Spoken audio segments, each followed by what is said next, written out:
జై శ్రీరామ్. అందరికీ నమస్కారం. వెల్కమ్ టు న్యూస్ అఖండ. నేను మీ కస్తూరి శ్రీధర్. మిత్రులారా, పాకిస్తాన్కు చెందినటువంటి 2 లక్షల కోట్ల టెక్స్టైల్ పరిశ్రమను మన భారత ప్రభుత్వం అయితే ఘోరంగా దెబ్బతీసేసింది. సరే, ఈ న్యూస్ చూడండి ఒకసారి. మామూలుగా లేదు, ఓకేనా? మనలో చాలా మందికి ఇంతవరకు తెలియలేదు, కానీ ఈ పాకిస్తాన్ టెక్స్టైల్ బిజినెస్లో నిన్నటి వరకు రారాజులాగా వెలుగొందుతూ ఉండేదంట.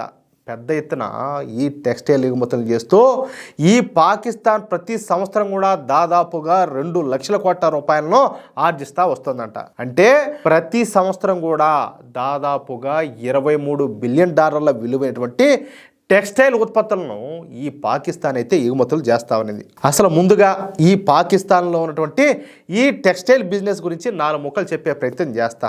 పాకిస్తాన్లో టెక్స్టైల్ పరిశ్రమ అనేది పాకిస్తాన్లోనే అతిపెద్ద తయారీ రంగ పరిశ్రమ అన్నమాట. ఇందులో Nishat mills, lucky textile, technique systems, Indus dyeing and manufacturing అనుకో, అలాగే అనామ్ వీవింగ్ మిల్స్ లిమిటెడ్ వంటి ప్రసిద్ధి చెందినటువంటి పెద్ద పెద్ద సంస్థలన్నీ కూడా పాకిస్తాన్లో ఉన్నాయి. ఫైసలాబాదు అలాగే కరాచీ వంటి నగరాల్లో ఈ మిల్లులన్నీ కూడా కేంద్రీకృతమై ఉన్నాయన్నమాట.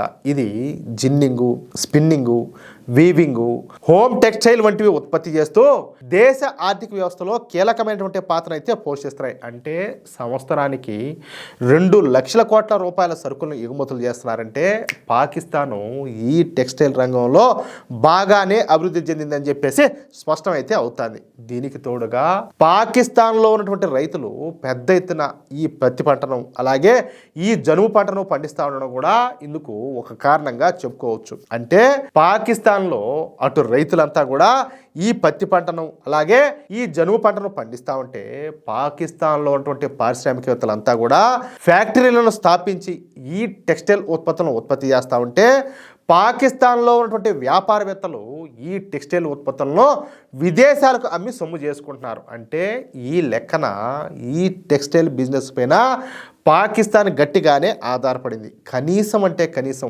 పాకిస్తాన్లో ఒక 40 లక్షల మంది ప్రజలు ఈ టెక్స్టైల్ బిజినెస్ పైన ప్రత్యక్షంగానో లేకపోతే పరోక్షంగానో ఆధారపడితే బతుకుతారు. అందుకే మన భారత ప్రభుత్వం ఇప్పుడు పాకిస్తాన్కు చెందినటువంటి ఈ టెక్స్టైల్ బిజినెస్ టార్గెట్ చేసింది. చూడండి, అంతే కదా. ఇప్పుడు మన శత్రువు బలంగా ఉన్నాడంటే, వాడు ఆర్థికంగా బలంగా ఉన్నాడంటే వాడు ఊరికే ఉంటాడా? ఖచ్చితంగా మనలో గోకుతానే ఉంటాడు. వాడు గోకుండా ఉండాలంటే ఏం చేయాలా? వాడు గోల్డ్ కాదు, వీలైతే వాడి వేళ్ళు వాడి చైన్ కూడా తీసి పారదొబ్బాలా. ఇప్పుడు అదే పని మన మోడీ ప్రభుత్వం అయితే చేసింది. పాకిస్తాన్ ఎటువంటి రకం పత్తిని అలాగే జనుమునైతే పండిస్తాందో సరిగ్గా అటువంటి పత్తిని అలాగే జనుమును మన దేశంలో పండించే విధంగా మన మోడీ ప్రభుత్వం చర్యలను అయితే తీసుకునింది. పైగా పాకిస్తాన్ కంటే క్వాలిటీగా ఈ పత్తి అలాగే జనుము ఉండేటట్టు కేంద్ర ప్రభుత్వం జాగ్రత్తలు అయితే తీసుకునింది. ఇక ఈ పత్తి అలాగే జనుములతో పాకిస్తాన్ ఎటువంటి ఉత్పత్తులను అయితే తయారు చేస్తుందో భారత్ కూడా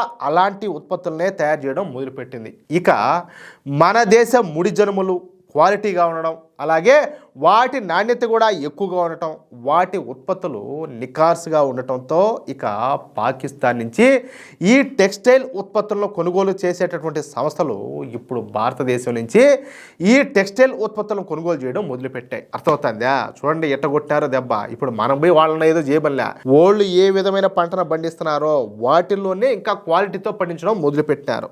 తద్వారా ఏంటంటే ఆయా సంస్థలన్నీ కూడా మన దగ్గర నుంచి ఆ ఉత్పత్తులను కొనుగోలు చేయడం మొదలుపెట్టాయి. ఒకప్పుడు పాకిస్తాన్ ఆర్థిక వృద్ధిలో కీలక పాత్ర పోషించినటువంటి టెక్స్టైల్ పరిశ్రమ ప్రస్తుతం తీవ్రమైనటువంటి సంక్షోభంలో కూరుకుపోయింది. పెరిగినటువంటి ఉత్పత్తి ఖర్చులు అలాగే విద్యుత్ ఛార్జీల భారం, తగ్గినటువంటి పత్తి దిగుబడి అలాగే క్వాలిటీ లేకపోవడం కారణంగా ఆ దేశంలోని ఫ్యాక్టరీలన్నీ కూడా వరుసగా టపి మూతపడిపోతున్నాయి. పాకిస్తాన్ టెక్స్టైల్ ఎక్స్పోర్టర్స్ అసోసియేషన్ ప్రకారం అక్కడి టెక్స్టైల్ ఎగుమతులు వరుసగా 4వ నెలలో కూడా తగ్గుముఖం అయితే పట్టాయంట.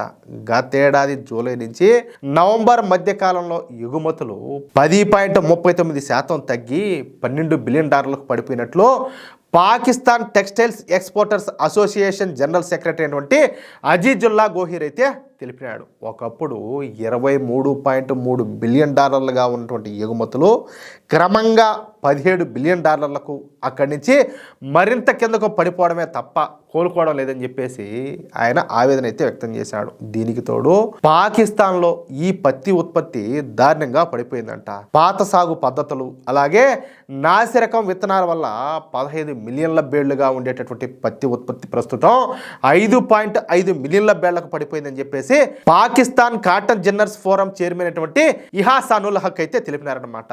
ఇప్పటికే 100 స్పిన్నింగ్ మిల్లులు 400 జిన్నింగ్ ఫ్యాక్టరీలు మూతపడిపోయినాయి. ఇకపోతే ఈ పత్తి ధర అనేది కింటాలకు కాకుండా 40 కిలోలకు $8,000 మేర పడిపోవడంతో రైతులంతా కూడా ఈ పత్తి సాగు మానేసి చెరుకు సాగు వైపు మళ్ళీపోయినారంట. ఇందుకు కారణం భారత్ అలాగే మన భారతదేశం నాణ్యమైనటువంటి పత్తిని అలాగే జనుముతో తక్కువ ఖర్చుతో వస్త్రాలను ఉత్పత్తి చేస్తా ప్రపంచ మార్కెట్లో పాకిస్తాన్ వాటానైతే దెబ్బతీస్తుంది. చూడండి ఏ విధమైన దెబ్బ కొట్టిందో.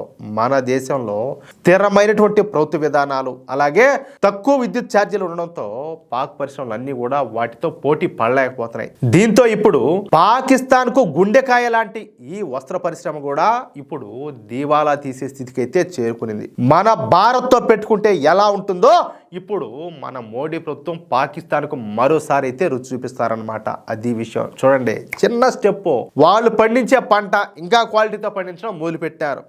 వాళ్ళకుండే వస్త్రాల కంటే మనకుండే వస్త్రాలు ఇంకా బేసిక్గా ఉన్నాయి కదా, ఇంకా మంచిగా. కాబట్టి ఆటోమేటిక్గా దెబ్బ మామూలు దెబ్బ కాదు, సావు దెబ్బ కొట్టేటైంది పాకిస్తాన్ ఈ విషయంలో. అర్థమవుతుందా? అది విషయం. మిత్రులారా, ఈ న్యూస్ కనుక మీకు నచ్చినట్లయితే ఖచ్చితంగా ఈ న్యూస్ నలుగురికి షేర్ చేయండి. అలాగే ప్రతి ఒక్కరు కూడా మీ యొక్క అమూల్యమైనటువంటి అభిప్రాయాలను కామెంట్ రూపంలో తెలియజేయండి. ఇంకో విషయం ఏంటంటే, ఇంతవరకు మీరు కనుక మన ఛానల్ను సబ్స్క్రైబ్ చేసుకున్నట్లయితే ప్రతి ఒక్కరు కూడా మన ఛానల్ను సబ్స్క్రైబ్ చేసుకోండి, సపోర్ట్ చేయండి ప్లీజ్. జై శ్రీరామ్, జై హింద్.